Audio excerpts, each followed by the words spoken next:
Good evening, and welcome to the Ultimate Gamer Room. This is your host and creator, Jason Dixon, logging on. Today we're going to do a review on a small project called Jack in the Dark. What's Jack in the Dark all about?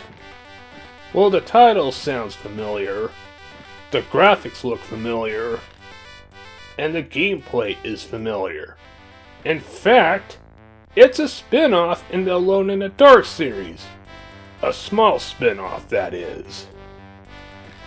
Jack in the Dark was a small promotional game for Alone in the Dark 2. And Jack in the Dark was released in December of 1993 while Alone in the Dark 2 was still in development. And Jack in the Dark was also added as an extra in the next updated release of the first Alone in the Dark game, before the release of Alone in the Dark 2 in later 1994. And Jack in the Dark 2 was also part of an extra on the Good Old Games version of the first game. When you launch the first Alone in the Dark game, you have an option to play the regular Alone in the Dark game or Jack in the Dark.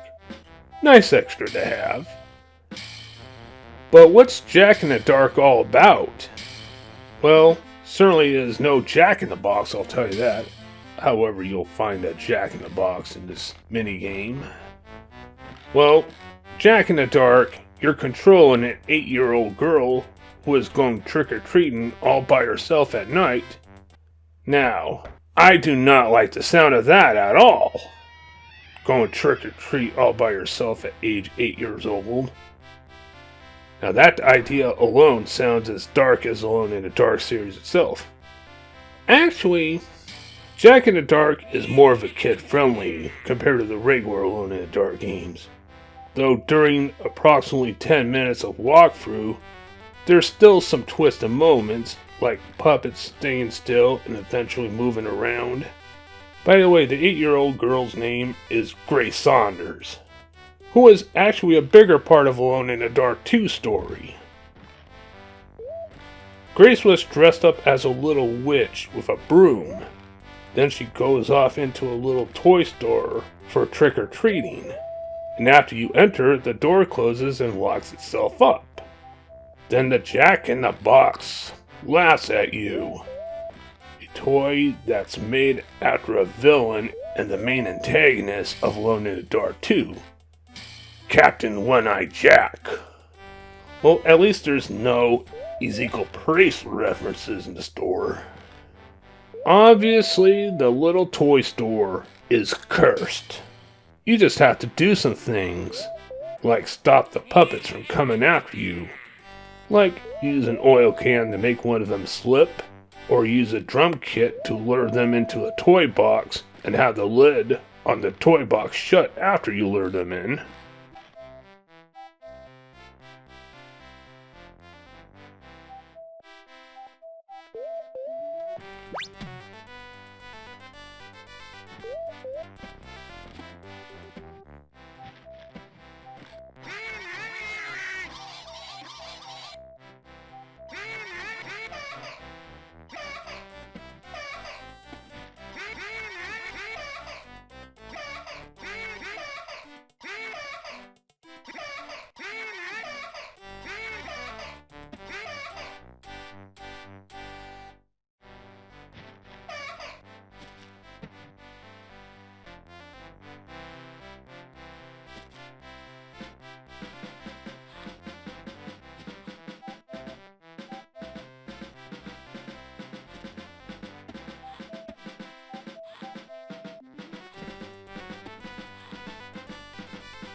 Then when Grace enters the back room, she sees Santa Claus locked up in a cage, and there are 2 other puppets guarding the cage, so Grace uses the vanity case to have the puppets distracted. Then she gets a peppermint.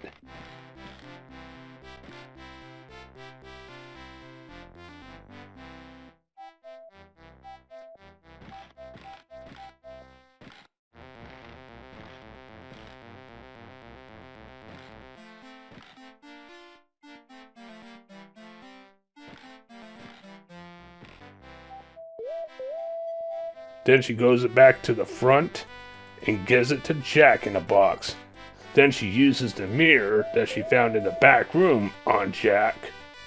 Then the curse is over.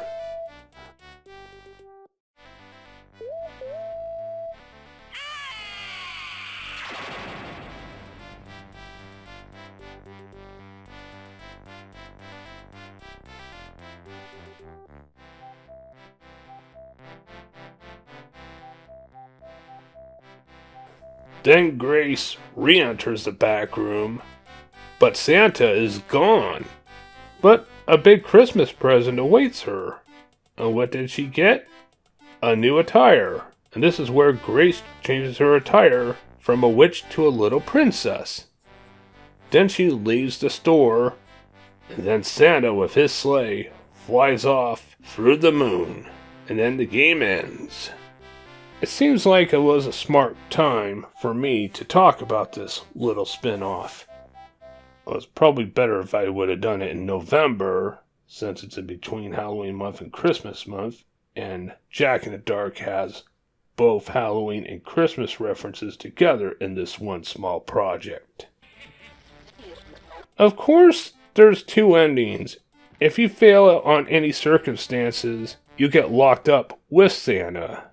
If you win, not only you free Santa, but you get a reward, as well as putting an end to the curse that surrounds the little toy shop.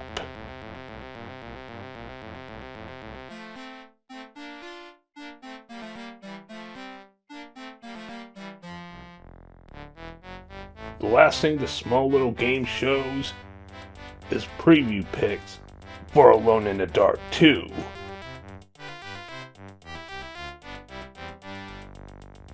Thank you all very much for watching.